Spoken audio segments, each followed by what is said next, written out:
నమస్తే BCN news కి స్వాగతం. నా పేరు నీలిమ. ముందుగా ముఖ్యాంశాలు.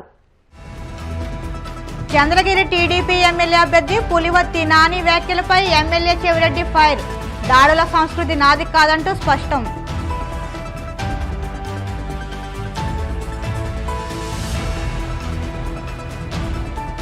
విశాఖ ఏఈలో అదరగొట్టిన మహిళలు కిన్నరులతో కలిసి నిర్వహించిన ర్యాంప్ వాక్.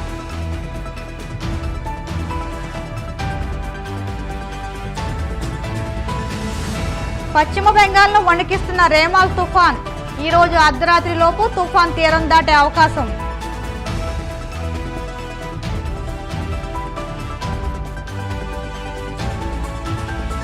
భద్రాచలం సీతారామచంద్రస్వామి ఆలయం కిటకిట. స్వామి దర్శనానికి క్యూలలో బారులు తీరిన భక్తులు. చంద్రగిరి అసెంబ్లీ నియోజకవర్గ టీడీపీ అభ్యర్థి పులివర్తి నానిపై జరిగిన దాడి రాష్ట్ర వ్యాప్తంగా సంచలనం రేకెత్తించిన సంగతి తెలిసిందే. తిరుపతిలోని పద్మావతి మహిళా యూనివర్సిటీలోని స్ట్రాంగ్ రూమ్ పరిశీలనకు వెళ్లిన పులివర్తి నాని కారుపై కొంతమంది దాడి చేశారు. అయితే ఈ దాడి వైసీపీ శ్రేణులే చేశారంటూ టీడీపీ నేతలు ఆరోపణలు చేశారు. దీనిపై కేసు కూడా నమోదైంది. అయితే పులివర్తి నానిపై జరిగిన దాడి విషయంలో చంద్రగిరి సిట్టింగ్ ఎమ్మెల్యే వైసీపీ అభ్యర్థి చెవిరెడ్డి భాస్కర్ రెడ్డి సంచలన ఆరోపణలు చేశారు. ఈ మేరకు మీడియాతో మాట్లాడుతూ దాడుల సంస్కృతి తనది కాదని, హుందా రాజకీయాలు చేయడమే తనకు తెలుసని అన్నారు. చంద్రగిరిలో 5 ఏళ్లుగా లెక్కకు మించి తనపై టీడీపీ నేత పులివర్తి నానితో పాటు అతని భార్య నోరు జారినా ఏ రోజు తాను పల్లెత్తు మాట అనలేదన్నారు. పులివర్తి నానిని తన రాజకీయ ప్రత్యర్థిగా చూశానే తప్ప శత్రువుగా ఎప్పుడు భావించలేదన్నారు. ఈరోజు నిజంగా కూడా నాకు ఒక వ్యక్తిని తప్పట్టాలనో, ఒక వ్యక్తిని విమర్శించాలనో నిజంగా కూడా నా ఉద్దేశం అయితే 100% కాదు. కానీ ఒక అవాస్తవము అనవసరంగా ప్రతిరోజు జనంలోకి వెళ్తుంటే తప్పనిసరి పరిస్థితుల్లో మిమ్మల్ని అందరినీ ఇబ్బంది పెట్టడం జరిగింది. కానీ మనసారి చెప్తున్నా, మనస్ఫూర్తి చెప్తున్నా, నా ఉద్దేశం ఎట్టి పరిస్థితుల్లోనూ ఒక మనిషిని తప్పుపట్టడమో విమర్శించడమో నా లక్ష్యం కాదు, నా ఆలోచన కాదు. కానీ తప్పనిసరి పరిస్థితి వాస్తవం కనీసం చెప్పే ప్రయత్నం కూడా చేయకపోతే చంద్రగిరికి ఉన్నటువంటి నియోజకవర్గం, ఇది తిరుపతి పుణ్యక్షేత్రంలో ఉన్న నియోజకవర్గం, ప్రపంచానికంతా ఇక్కడ ఏదో జరిగిపోతుంది అని ఒక మెసేజ్ వెళ్ళడం మంచిది కాదు. ఆ మెసేజ్ వెళ్ళకూడదు. నిజంగా ఏమీ ఇక్కడ జరగలేదు. మనం అనవసరంగా పెద్దదిగా చేసి తిరుపతిని, చంద్రగిరిని, ఈ పుణ్యక్షేత్రాన్ని మనము ఒక రాంగ్ మెసేజ్ వాళ్ళు పెడుతుందేమో, వెళ్ళకుండా వాస్తవాలు చెప్పాలనే ప్రయత్నం తప్ప మీరు చెప్తున్నా, మనస్ఫూర్తి చెప్తున్నా. ఒక మనిషిని నేను అనవసరంగా నిష్కారణంగా ఒక విమర్శ చేసినా కూడా అది భగవంతుడు శిక్షిస్తారని నమ్మేవాడిని. ఈ 5 సంవత్సరాలలో నన్ను ఎన్ని మాటలు ఉంటారో మీరే సాక్షి. ఎన్ని ఆరోపణలు చేస్తుంటారు, ఎన్ని విమర్శలు చేస్తుంటారు. నిజంగా కూడా అవమానకరంగా నన్ను మాట్లాడినా కూడా ఏ ఒక్క రోజైనా, ఒక్క మాట అయినా నేను విమర్శించుంటే తిరిగి మీరే సాక్షి. ఏ రోజు చిన్న విమర్శ కూడా ఎవరిని కూడా చేయలేదు. 6 రోజుల పాటు లోకేష్ గారు పాదయాత్ర చేస్తే కూడా కాన్ఫరెన్స్లోకి ఎంత గౌరవంగా వచ్చాడు, ఎన్ని 6 రోజులు కూడా అంత గౌరవంగా బయటకు వెళ్ళేలాగా ఉందాగా చంద్రగిరి నియోజకవర్గంలో వ్యవహరించాలని తప్ప ఎప్పుడు చిన్న ఒక కామెంట్ కూడా తన పైన చేయాలి. అవాంతరం కాదు తన పాదయాత్ర.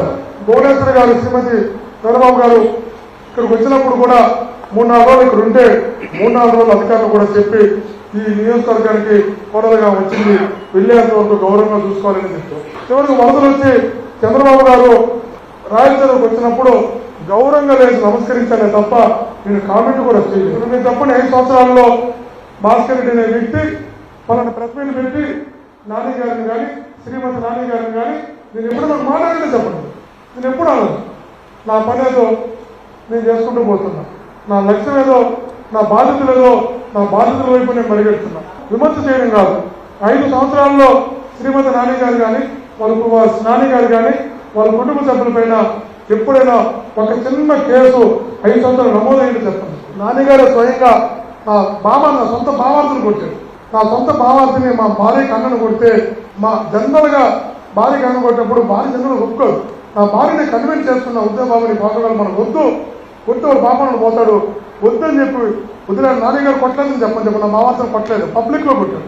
పోతే పోయింది కర్మ, కొట్టాడు, కారణం లేకుండా కొట్టాడు. కేసు కూడా లేదు, చిన్న కామెంట్ కూడా తెలుస్తాను. ఆర్టీఓ ఆఫీస్ మీద నా మీద నిష్కారణంగా కర్రలతో రాళ్లతో దాడి చేసినా కూడా, నా కొడుకు నామినేషన్ రోజు ఇల్లు వస్తుంటే దాడి చేసినా కూడా నేను తిరిగి ప్రతిదాడి చేయడం కానీ, ప్రెస్ మీట్ పెట్టి కామెంట్ చేయడం కానీ నేను ఒక్కసారి కూడా చేయను. అవమానాన్ని భరించాను తప్ప చిన్న చేయను. ప్రెస్ మీట్ పెడితే ఎంత దుర్మార్గంగా తిడతారో మీరు. ఒకరు తిడితే పర్వాలేదు, ఒకరోజు భార్య తిడుతుంది, ఒకరు భర్త తిడతాడు, ఒకరు కొడుకు తిడతాడు, ఒకరు భార్య తిడతాడు. నేను అడుగుతాను, ఈరోజు 5 సంవత్సరాలు వైఎస్ఆర్ కాంగ్రెస్ పార్టీలో చంద్రగిరి నియోజకవర్గంలో ఒక్క కార్యకర్త ప్రెస్ మీట్ పెట్టండి చెప్పచ్చు. మనం అందరూ చేయగలిగినంత మంచిగా చేస్తాం తప్ప ఒకరిని మనం కించపరచకూడదు, ఒకరి వ్యక్తిత్వాన్ని మనం తప్పుపట్టకూడదు. మన పనులు చాలా ఉన్నాయి, ప్రజలకు చేయాలని అనుకున్నాం తప్ప నేనే కాదు నియోజకవర్గంలో ఒక కార్యకర్త కూడా ప్రెస్ మీట్ పెట్టలేదు. ఒక వ్యక్తిని నేను క్రిటిసైజ్ చేయలేదు. ఎందుకు బాధ్యతగా ఉన్నాం, ఉండాలనుకున్నాం, ధర్మం అనుకున్నాం కూడా. Mothers ramp వాక్తో అదరగొట్టారు. చిల్డ్రన్స్తో కలిపి ర్యాంప్పై వాక్ చేస్తూ అదరగొట్టారు. విశాఖ ఏయూ ఇంజనీరింగ్ కళాశాల మైదానంలో సూపర్ మామ్ పేరిట కార్యక్రమం నిర్వహించారు. ఈ కార్యక్రమంలో తల్లులు తమ పిల్లలతో కలిసి ర్యాంప్ వాక్ చేశారు. పలువురు పిల్లలు అమ్మతో తమకున్న అనుబంధం, తమ అభ్యున్నతికి అమ్మ చేసిన కృషి, త్యాగాలను పంచుకున్నారు. కుటుంబమంతా ఆనందించే వేదికగా కార్యక్రమాన్ని తీర్చిదిద్దామని నిర్వాహకులు తెలిపారు.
Ready? Take some pics. Super, super, super. She's super mom. My superhero mom. Super, super. Mom కి ఈ రోజున ఈ మెరైన్ పార్క్ ఎగ్జిబిషన్లో చాలా ఫెంటాస్టిక్గా జరుగుతూ ఉంది. ఒక 2-3 వేల మంది ఈరోజు అందరూ ఈ ఈవెంట్లో పార్టిసిపేట్ చేయడం చాలా చాలా హ్యాపీగా ఉంది. ఈరోజు అయితే కనుక మాకు క్వాంటమ్ స్పెషాలిటీ డయాగ్నోస్టిక్స్ క్యాబీ యాప్ని కూడా లాంచ్ చేయడం జరిగింది. ప్రతి ఒక్కరు కూడా ఫ్రీ రైడ్ కూడా ఇవ్వడం జరిగింది. మ్యాక్ ఎస్ట్రిక్స్ నుంచి సూపర్ మామ్స్కి 10,000 rupees worth of clinical treatments కూడా మరి ఇవ్వడం జరుగుతూ ఉంది. అలాగే future kids, pre school, LG V dental, మా స్మైలింగ్ పార్ట్నర్స్ అండ్ అలాగే ఎన్నో గిఫ్ట్స్, సిరీ కలెక్షన్స్, అలాగే శ్రీమతి ఫుడ్స్, చేతక్, వీళ్ళందరి సౌజన్యంతో ఈ రోజున ఈ మంచి ఈవెంట్ చేయడం చాలా చాలా హ్యాపీగా ఉంది. మీరు చూస్తూ ఉన్నారు, వైజాగ్లో ఎటువంటి మంచి ఈవెంట్ జరిగినా కూడా చాలా మంచి రెస్పాన్స్ వస్తుంది. అండ్ అలాగే ఆ రెస్పాన్స్తో ఎవరైతే సపోర్ట్ చేస్తున్నారో వాళ్ళకు కూడా ఎస్ వీళ్ళందరూ ఉన్నారు వైజాగ్లో అని చెప్పడానికి మరి కోసం ఎన్నో ఈవెంట్స్ చేస్తూ ఉంటాం. ఎలక్షన్స్ తర్వాత ఒక 2-3 months total power packed season తర్వాత ఒక మంచి రిలాక్సేషన్ ఈవెంట్ని ఈరోజు మై సూపర్ మామ్ అంటూ చేస్తూ ఉన్నాం. ఇది ఎవ్రీ మదర్స్ డేకి మనం చేస్తాం, బట్ ఎలక్షన్స్ వల్ల కాస్త పోస్ట్పోన్ చేస్తున్నాం.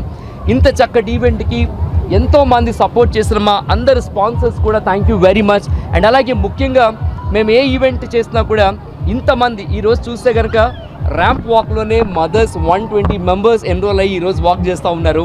ఇంకా చాలా చాలా మాంబోలా అని, మదర్ అండ్ డాన్స్ అని, ఇలా సుమారు 100+ గిఫ్ట్స్తో ఈ ఈవెంట్ మనం చాలా చక్కగా చేస్తూ ఉన్నాం.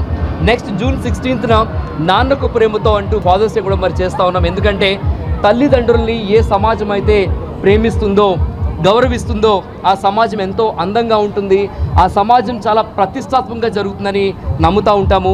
ఇంత చక్కగా సపోర్ట్ చేసిన అందరికీ కూడా చాలా థ్యాంక్ యూ వెరీ మచ్ అండి. Vizag is all about good culture and good culture is all about. బంగాళాఖాతంలో ఏర్పడిన వాయుగుండం పశ్చిమ బెంగాల్ను వణికిస్తుంది. తుఫాన్ ప్రభావంతో ప్రస్తుతం భారీ వర్షాలు కురుస్తున్నాయి. కోల్కతా సహా తీర ప్రాంత జిల్లాల్లో శనివారం రాత్రి నుంచి ఏకదాటిగా వర్షం పడుతుంది. బంగాళాఖాతం నైరుతి పశ్చిమ మధ్య ప్రాంతంలో ఈ నెల 23వ తేదీన ఏర్పడిన అల్పపీడనం బలపడింది, వాయుగుండంగా మారింది, క్రమంగా తుఫాన్గా ఆవిర్భవించింది. దీనికి రేమాల్ అని పేరు పెట్టారు. ఈ తుఫాన్ ఈ మధ్యాహ్నానికి మరింత ఉధృత రూపాన్ని సంతరించుకుంటుందని భారత వాతావరణ కేంద్రం వెల్లడించింది. దీని ప్రభావంతో ఒడిశా, పశ్చిమ బెంగాల్లో భారీ నుంచి అతి భారీ వర్షాలు పడుతున్నాయి. గంటకు 7 కిలోమీటర్ల వేగంతో ఉత్తర దిశగా కదులుతుంది. పశ్చిమ బెంగాల్లోని సాగర్ ఐలాండ్స్, బంగ్లాదేశ్లోని కేపు రారా, మెగా మధ్య ఈ రోజు రాత్రి లేదా అర్ధరాత్రి దాటిన తర్వాత తీరాన్ని తాకే అవకాశం ఉందని అంచనా వేస్తున్నారు. ఉత్తరాఖండ్లోని ప్రసిద్ధి చెందిన చార్ధామ్ యాత్ర ఈ నెల 10న ప్రారంభమైంది. చార్ధామ్ యాత్రలో భాగంగా ఉత్తరాఖండ్లోని ప్రసిద్ధ పుణ్యక్షేత్రాలైన యమునోత్రి, గంగోత్రి, కేదార్నాథ్, బద్రీనాథ్లను దర్శించుకునేందుకు భక్తులు పోటెత్తారు. గత సంవత్సరంలో పోలిస్తే ఈ ఏడాది చార్ధామ్ యాత్రకు వస్తున్న భక్తుల సంఖ్య భారీగా పెరిగినట్లు అక్కడి అధికారులు తెలిపారు. ఈ యాత్ర ప్రారంభమైన మొదటి 15 రోజుల్లోనే యమునోత్రి, గంగోత్రి, చార్ధామ్లకు రికార్డు స్థాయిలో భక్తులు తరలివచ్చినట్లు ఉత్తరాఖండ్ అధికారులు పేర్కొన్నారు. భక్తుల రద్దీని దృష్టిలో ఉంచుకుని అధికారులు ఇక్కడ తగు ఏర్పాట్లు చేసినట్టు తెలుస్తుంది. రిజిస్ట్రేషన్ చేసుకోవడం వల్ల యాత్రికులను పరిమిత సంఖ్యలో యాత్రకు అనుమతించడానికి వీలవుతుందని, వారికి సరైన సౌకర్యాలు కల్పించగలిగే అవకాశం ఉంటుందనే ఉద్దేశంతో ఈ నిర్ణయం తీసుకున్నట్లు అధికారులు తెలిపారు.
ఇప్పుడు కాసేపు ప్రకటనలు.